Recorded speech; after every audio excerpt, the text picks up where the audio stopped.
ನಮಸ್ಕಾರ ಸ್ನೇಹಿತರೆ, ನಿದ್ದೆ ಬರದೆ ಪರದಾಡ್ತಿದ್ದೀರಾ? ಉತ್ತಮ ನಿದ್ರೆಗೆ ಈ 5 ಅಭ್ಯಾಸಗಳನ್ನು ರೂಢಿಸ್ಕೊಳ್ಳಿ. ನಿದ್ರಾಹೀನತೆಗೆ ಒತ್ತಡವು ಒಂದು ಪ್ರಮುಖವಾದಂತಹ ಕಾರಣ. ಉತ್ತಮ ನಿದ್ದೆಗೆ ನಿಮ್ಮ ದೈನಂದಿನ ದಿನಚರಿಯನ್ನು ನಿಯಮಿತವಾಗಿರಿಸಿಕೊಳ್ಳಿ.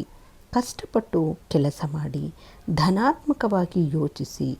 ಉತ್ತಮ ನಿದ್ದೆಗೆ ಕೆಫಿನ್ ಅಂಶ ಇರುವಂತಹ ಚಹಾ, ಕಾಫಿಯಂತಹ ಪದಾರ್ಥಗಳ ಸೇವನೆಗೆ ಕಡಿವಾಣ ಹಾಕಬೇಕು. ಉತ್ತಮ ನಿದ್ದೆ ಮಾಡಲು ಸರಿಯಾದ ಸಮಯಕ್ಕೆ ಊಟ ಮಾಡುವುದು ಕೂಡ ಮುಖ್ಯವಾಗುತ್ತದೆ. ಮಲಗಲು 2 ಗಂಟೆ ಮೊದಲು ಊಟ ಸೇವಿಸಿದರೆ ಚೆನ್ನಾಗಿ ನಿದ್ದೆ ಬರುತ್ತದೆ. ಸೂರ್ಯ ನಮಸ್ಕಾರ ಮಾಡುವುದರಿಂದ ದೇಹದ ಕಾರ್ಟಿಸೋಲ್ ಮತ್ತು ಮೆಲಟೋನಿನ್ ಹಾರ್ಮೋನ್ಗಳು ಸಮತೋಲನದಲ್ಲಿರುತ್ತವೆ ಎಂದು ತಜ್ಞರು ಅಭಿಪ್ರಾಯಪಡ್ತಾರೆ. ಆರೋಗ್ಯ ತಜ್ಞರ ಪ್ರಕಾರ ರಾತ್ರಿ ಉತ್ತಮ ನಿದ್ದೆ ಪಡಿಬೇಕು ಅಂದರೆ ಬೆಳಗ್ಗೆ ಬೇಗ ಏಳಬೇಕು. ಬೆಳಗ್ಗೆ ಎದ್ದು ಸೂರ್ಯ ನಮಸ್ಕಾರ ಮಾಡಬೇಕು.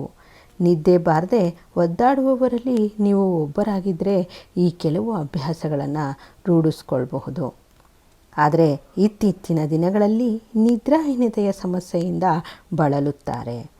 ಒತ್ತಡ ಹಾಗೂ ಇತರ ಕಾರಣಗಳಿಂದ ಉತ್ತಮ ನಿದ್ದೆ ಮಾಡಲು ಸಾಧ್ಯವಾಗುವುದಿಲ್ಲ. ನಾವು ದೈಹಿಕವಾಗಿ ಫಿಟ್ ಆಗಿರಲು ಹಾಗೂ ಆರೋಗ್ಯ ಕಾಪಾಡಿಕೊಳ್ಳಲು ಪ್ರತಿದಿನ 7 ರಿಂದ 8 ಗಂಟೆಗಳ ಕಾಲ ನಿದ್ದೆ ಮಾಡುವುದು ಬಹಳ ಅವಶ್ಯಕ. ಈ ಒಂದು ವಿಡಿಯೋ ನಿಮಗೆ ಇಷ್ಟ ಆಗಿದ್ದರೆ ಲೈಕ್ ಮಾಡಿ, ಶೇರ್ ಮಾಡಿ. ಹಾಗೆ ಈವರೆಗೂ ಕೂಡ ಸಬ್ಸ್ಕ್ರೈಬ್ ಆಗಿಲ್ಲ ಅಂದರೆ ಸಬ್ಸ್ಕ್ರೈಬ್ ಮಾಡ್ಕೊಳ್ಳಿ. ವಿಡಿಯೋವನ್ನು ವೀಕ್ಷಿಸಿದ್ದಕ್ಕಾಗಿ ಧನ್ಯವಾದಗಳು.